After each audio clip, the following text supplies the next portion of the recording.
Hey, it's me, and I am reporting on the end of my trip. This is the last morning. I'm about to head out. I'm all packed up. And it's been a very interesting past 3 days. As you know, I turned off my phone when I got here. And I'm walking back to the car. I gotta say, Joshua Tree is one of the most beautiful places I've ever been.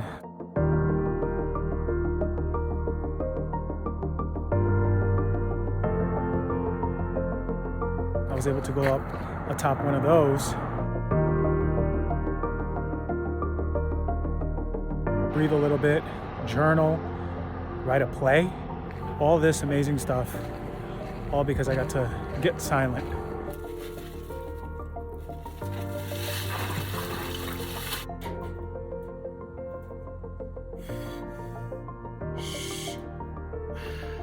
What's going on almost 3 full days with no phone. And it's interesting because ever since I got on social media, I really even got a cell phone back in high school, I've always been connected to something, right? Connected to someone on a text or a call, and then the internet, and then, just information, and then social media. Over and over, I've been just continuously connected to something. And I asked myself, how did we evolve? And were we so overstimulated with so much over and over every single day? And how does that affect our nervous system? As I reflect back on the past few days, it was really pronounced when I got out of my car, and it was just pure silence.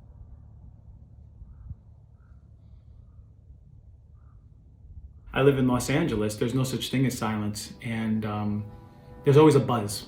I guess that's the best way I can describe it. And I think to myself, how many of us are just living in a buzz and always connected to people and a place and a thing, and it's just nonstop buzzing.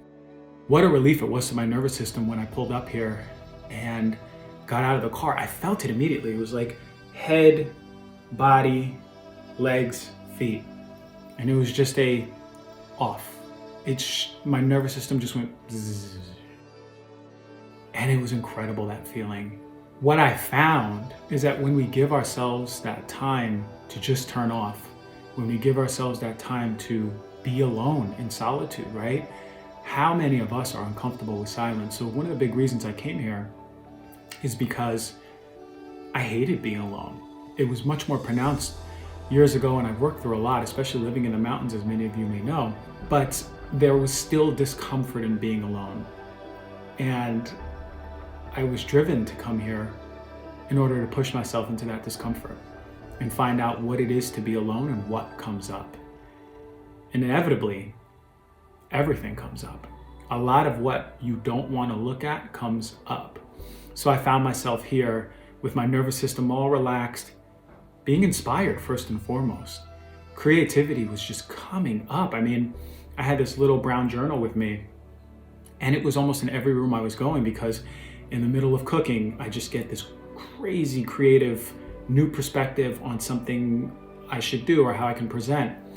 And I'm writing and writing and writing, but also I'm getting inspiration about myself and things that I haven't been looking at that are coming up. So then I'll start journaling about myself, but then I'll start journaling about inspirational things I can do in the world and really help people. On the first night was really, really pronounced because my body was so not used to silence, and it was just flowing, and I was writing nonstop, and I was like, wait, I realized this about this, but it started over here back in 1993. That's why it happened. And I'm just writing and writing. It was still weird to be alone. It was still weird to be in silence and disconnected from my phone, something that has been always part of my life for many, many years.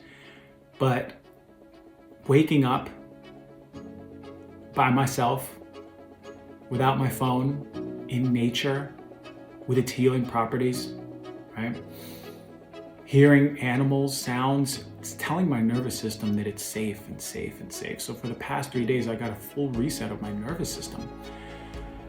And if any of us, I guarantee most of us are sympathetic dominant, meaning that our nervous system is driven by fight or flight, then we're at a place where it may really serve us to reconnect with ourselves. It may really serve us to give our nervous system a break And we run away from silence so much, and we run away from solitude all the time.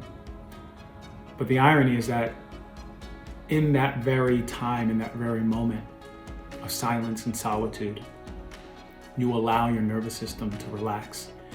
And by doing so, you allow the things in your body that you've been holding in to start surfacing. And you get visions.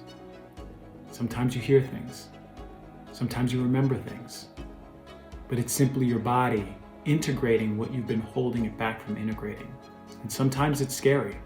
And I'll be honest, there was a few times being here by myself where I felt a little overwhelmed. I felt kind of scared, and I was like, okay, this memory of this is coming up and I kind of feel alone. Oh, let me go for my phone. I have the impulse to just text someone, right? Oh, let me turn on music while I'm cooking so it's not super silent and uncomfortable. But what I found is that silence is beautiful. And silence is something that I've deemed bad. I've deemed uncomfortable, right? I've deemed something that I should not be experiencing. But man, pure silence is just one of the most calming things in the body. And I'm inspired to just share so much with people because I know we don't give ourselves this.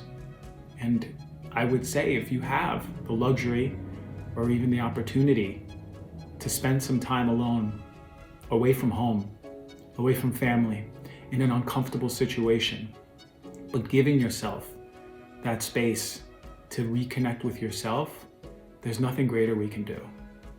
Really, there's nothing greater we can do.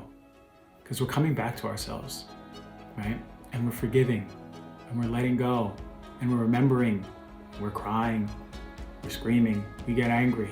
We go through all of the emotions, but this is what we are supposed to do. Our body needs to heal, and the only way it can heal is if we allow it to heal.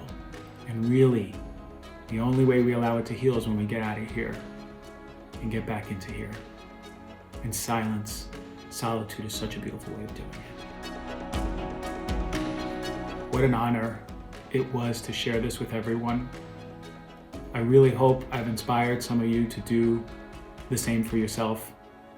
And I plan on doing this once every quarter for the distant future, over and over, because we can never ever stop connecting with ourselves and healing our body and letting ourselves go, you know? And I feel better in my body. My digestive system feels better. My shoulders are down. I'm breathing a lot better. And that's only in 3 days. I love you all. I will report back very soon. Goodbye from Joshua Tree.